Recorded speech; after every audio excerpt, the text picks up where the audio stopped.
This is video lecture number 4 for Chapter 9, the nervous system. And in this video, we are going to cover disorders of the spinal cord, and we are going to also look at disorders of the peripheral nerves.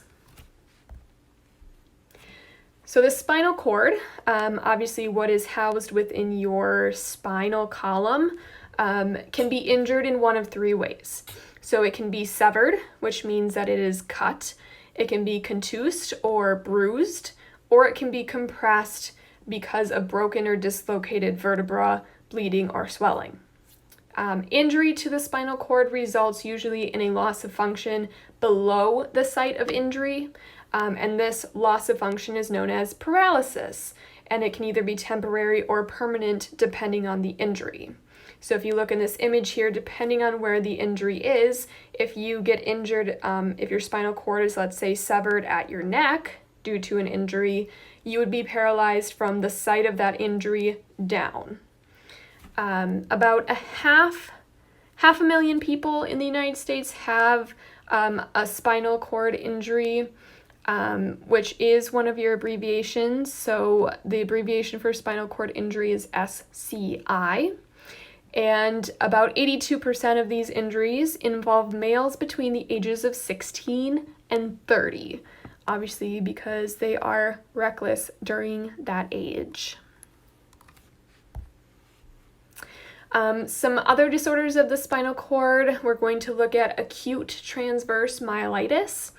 Myelitis by itself is one of your terms. The suffix itis means inflammation, and the root myel means spinal cord. So putting those together, myelitis on its own is inflammation of the spinal cord. Acute transverse myelitis is a disorder of the spinal cord that blocks transmissions of impulses up and down the spinal cord. So it's in a very specific spot in the spinal cord, and it prevents any impulses from going up and down the spinal cord in general. People who have Lyme disease, syphilis, or tuberculosis, which is abbreviated TB, is not one of your abbreviations, or those who inject heroin or amphetamines via an IV are usually at risk of developing this disorder, and it causes, a loss of sensation. There's some muscle paralysis in there, and it usually causes you to lose control of your bladder and your bowel. There's no specific treatment for acute transverse myelitis, but most people tend to just recover completely on their own. The next disorder of the spinal cord is poliomyelitis, also known as polio. This infectious disease usually occurs in children and is caused by the polio virus. So the virus appears usually asymptomatic while it's in the digestive system, which is usually the first place that viruses go. And then you start to see symptoms usually once that virus has infiltrated the nervous system. So what happens is the virus replicates itself in the spinal cord, and it destroys motor neurons. So some symptoms of the disorder, usually you have progressive muscle paralysis, and obviously because your motor neurons are being destroyed, so you have issues moving your muscles, and you usually eventually have paralysis of your respiratory muscles, like your lungs and your diaphragm, that forces an individual to require a ventilator in order to be able to breathe. So you might have heard of the iron lung. That is the ventilator that a person with polio has to be hooked up to in order to continue to be able to breathe, because the motor neurons, they don't have them to control that diaphragm. Therefore, they can't breathe on their own, if that makes any sense. Poliomyelitis is preventable in this day and age by vaccine, and it actually has almost been completely eradicated around the world thanks to that vaccine. The picture on the top of this slide, it's scary, but it is a true representation. It shows the typical contractures that occur in a person with polio. So a contracture is a condition of shortening and hardening muscles, tendons, and other tissues that usually leads to deformity and really rigid joints.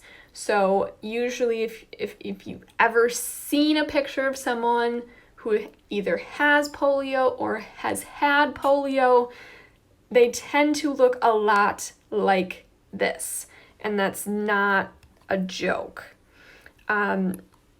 People who have polio can also then get post-polio syndrome, or PPS, which is one of your abbreviations.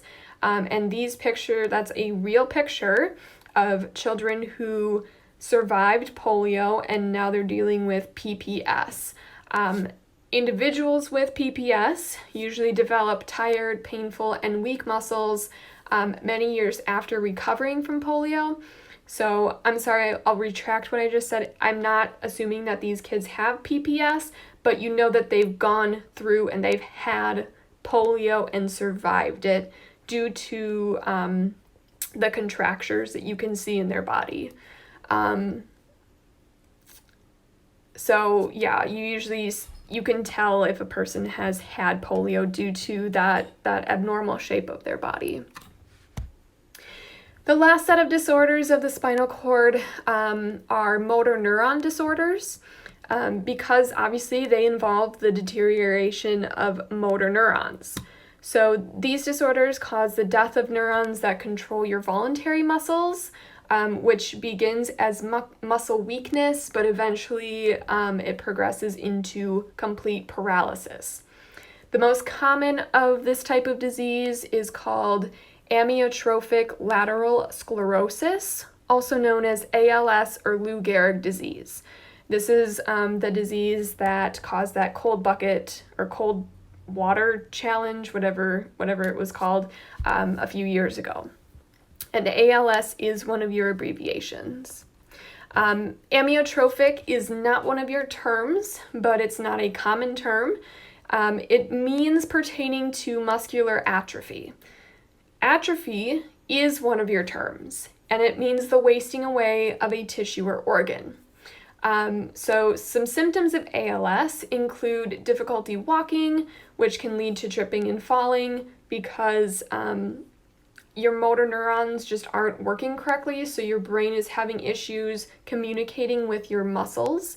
You'll have weakness in your legs, feet, and hands, slurred speech. You might have some trouble swallowing, muscle cramps, and twitching in your arms, shoulders, and tongue. You might experience inappropriate crying, laughing, or yawning, and you might also see some cognitive and behavioral changes. So ALS often starts in the hands or your feet, so basically your limbs, and it progressively spreads to other parts of your body.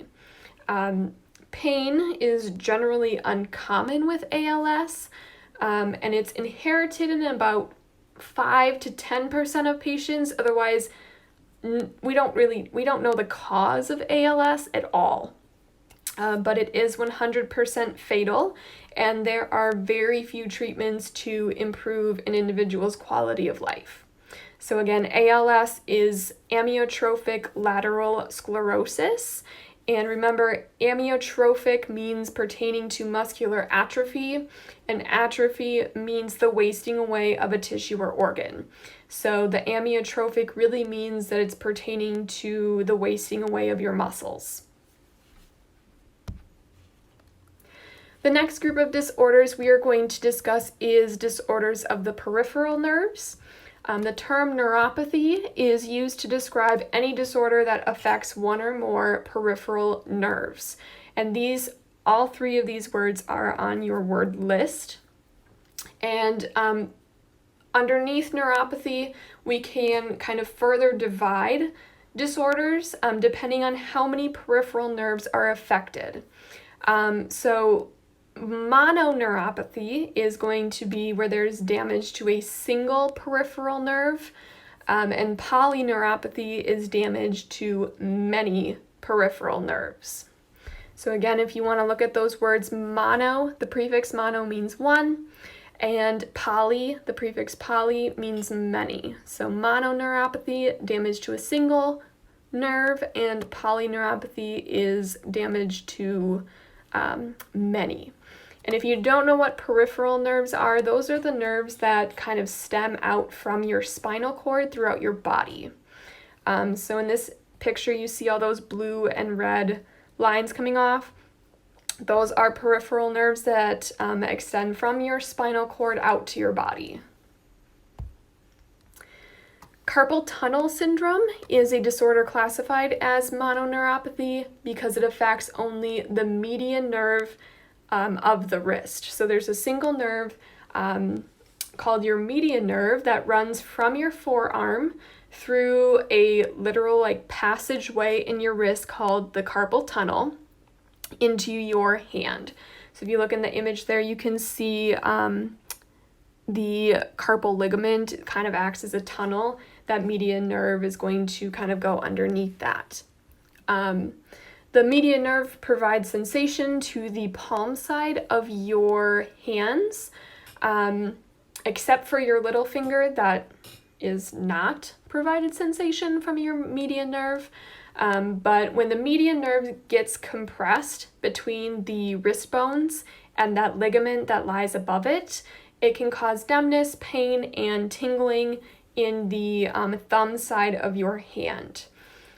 In order to treat the symptom, or the syndrome, I should say, surgery is needed to relieve the pressure. So usually a surgeon will go in and just make a little incision to relieve the pressure, and the pain and tingling and numbness go away. Basically anything that squeezes or irritates the median nerve can lead to carpal tunnel syndrome.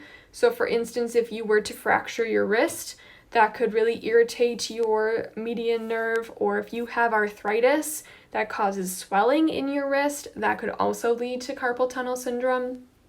And for the longest time, I remember hearing this when I was in high school, that typing on a computer keyboard for really long periods of time over the course of many months or many years can lead to carpal tunnel syndrome.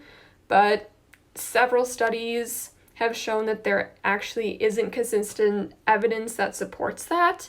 But there is more consistent evidence to suggest that excessive mouse use with the computer is more likely to cause carpal tunnel syndrome than excessive typing is.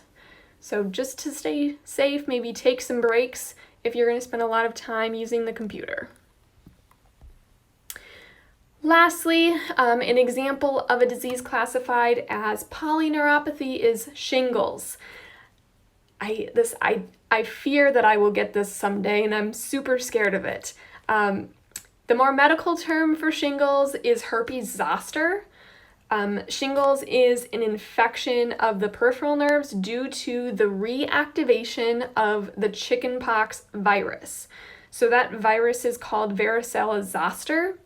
So if you've had chickenpox as a kid, like I did, because the vaccine for chickenpox wasn't developed until after I was born, I technically still have the virus that can cause shingles inside of me right now. It's just dormant inside of the nerve tissue that's kind of next to my spinal cord and brain. So shingles is the reactivation of this virus many years later. It's kind of unknown what causes the virus to reactivate, and not everyone who has had chickenpox as a kid is going to get shingles as an adult. But those who do, you can see in the pictures here, they get a series of blister rashes that wrap around either the left or the right side of your torso that are really extremely painful. And the blisters are usually filled with fluid and break open and crust over time. People who have, I'm really struggling with this one. People who have shingles might also have some itching with their rash. They're very sensitive to being touched. They might have like a burning sensation along with the rash, or like numbness and tingling with it. And then if a person has shingles, they can actually pass that varicella zoster virus to anyone who isn't immune to chickenpox. So if someone who is not immune to chickenpox actually like comes into direct contact with the open sores of the shingles rash, that person can get the virus inside of them, but instead of developing shingles, that person would develop chickenpox. Shingles is more common in people over the age of 50, and it's estimated right now that about half the people over the age of 80 or older are going to have shingles before they die. You guys probably already had the varicella vaccine. It's pretty routine now to get when you're a child, but again, I think it was developed the same year I was born or the year after I was born. So I think I remember getting chickenpox. Maybe I'll ask my parents, but I'm super afraid of shingles because I heard that it's super painful. And again, I'm sorry that I'm leaving you on a gross note, but that's the end of video lecture number 4.